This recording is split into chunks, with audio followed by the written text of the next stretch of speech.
Hey, what's up guys? Welcome to my channel and I am back with a new video. So it seems like we have been arguing about selfie camera for years now. Ever since bezel started to vanish and we went full screen, we have seen a ton of different housing for front-facing cameras. Notch design have arguably been the most divisive topic in the tech space for a while now, and I will be so glad for that topic to disappear. Basically सभी Chinese smartphone company front camera technology के ऊपर ज़्यादा ध्यान देते हैं और Chinese कंपनियां front camera और कैमरा सेटअप के ऊपर सबसे ज़्यादा डेवलप किया है जो अभी की सभी टाइप की स्मार्टफोन कंपनियां इस्तेमाल करते आए हैं।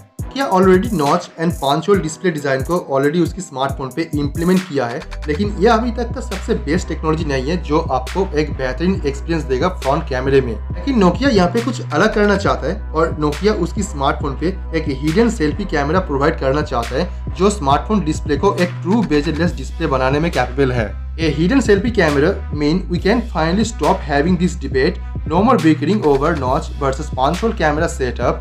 No more arguing about moving part, and now we can finally refocus the conversations towards something actually very important. Report के हिसाब से ये उम्मीद किया था कि सैमसंग पहला स्मार्टफोन कंपनी होगा जो उसकी स्मार्टफोन पे ये hidden under display camera technology को सबसे पहले इंट्रोड्यूस करेगा और ये सैमसंग की प्रीमियम स्मार्टफोन पे इसका मास प्रोडक्शन देखने को मिलेगा। According to a very popular tech website, Nokia पहला स्मार्टफोन कंपनी होगा जो ये hidden under display camera technology को उसकी स्मार्टफोन पे इंट्रोड्यूस करेगा। नोकिया का अपकमिंग उसकी 9.3 5G स्मार्टफोन पे इसके सबसे पहले इम्प्लीमेंटेशन होगा और इसकी मास प्रोडक्शन आपको देखने को मिलेगा नोकिया की ये फ्लैगशिप फोन पे। नोकिया 9.3 पे एक पॉपअप सेल्फी कैमरा यूज करने वाला था as an alternative because the former is a novel solution. It's being reported that Nokia found the under-display selfie camera is stable enough for use in retail version. इसके साथ rear side में 5 different type camera setup मिलेगा जो different type camera sensor के साथ में आपको best result provide करेगा, and this should help position the flagship as a more direct competitor to the other premium segment phones.